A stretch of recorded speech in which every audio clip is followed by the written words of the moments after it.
د کافرانو تاریخي تعصب او زموږ غفلت.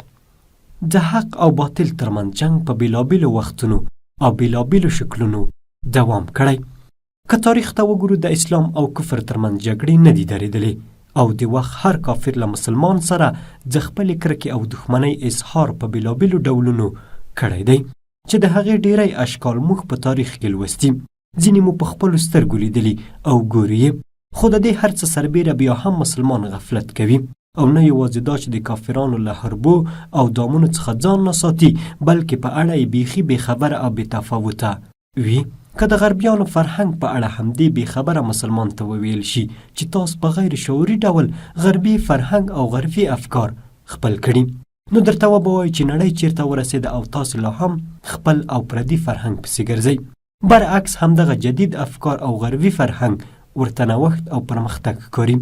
غربیان د نړۍ په مسلمانانو کې د دوی د فرهنګ او افکارو په ترویجولو کې شپه او ورځ نه ستړي کېدونکې هلې ځلې کوي، خو مسلمان بیا شپه او ورځ په لهو لعب کې تېروي.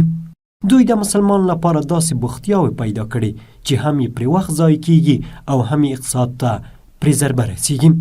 الله جل جلاله مسلمان ته په قرآن کریم کې د اعدو کلمې په کارولو سره امر کوي چې د کافرانو په مقابل کې د څومره وس رسیږي ځان آماده کړه.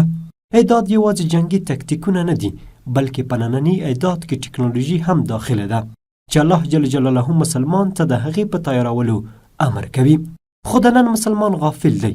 د ټکنالوژۍ میدان ته لومړی ګام مسلمان ایښی و. هغه مسلمان د نن مسلمان په څیر لټ او غافل نه و، نه یې په ټیک ټاک او پیبجي وخت ضایع کاوه او نه یې هم په هغه ځان بوخت ساته چې کافرو د مسلمان څخه د لارې ورکولو او بې ځایه بوخت ساتلو په نیت را ایستلي وو. خو کافرانو د هغه مسلمان پل تعقیب کړ او له مسلمانانو څخه یې دغه میدان وګاټه. مسلمانان یې په داسې څیزونو بوخت کړل چې اصلي هدف او مرام یې ترې هیر کړ. اوس هم وخت نه دی تیر، اوس هم امکان شته چې هماغه پلونه چې زموږ مسلمان نوښتګرانو ایښي را تازه کړو. نن یې هم موقع په لاس کې لرو، کافي ډیره انرژي لرو، همدومره امکانات کافرانو هم درلودل. له همدغه ځای څخه هغوی هم پیل کړې وه، له همدغه ځای څخه یې باید موږ هم پیل کړو. خپل راتلونکی نسل داسې وروزو چې پر موږ آفرین ووایي، نه دا چې لکه څنګه چې موږ محتاج او بې لاس او پښو پاتې یو، داسې زموږ راتلونکی نسل هم واوسي. کفار زموږ هیڅ راحت، زموږ امنیتي، اقتصادي او صنعتي پرمختګ نشي زغملی. هغوی هر وخت زموږ مقابلې ته تیار ناست دي او موږ په قرار نه پرېږدي. په هر ځای کې چې په مسلمان وس پورته دی تر فشار او ظلم لاندې راوستی دی.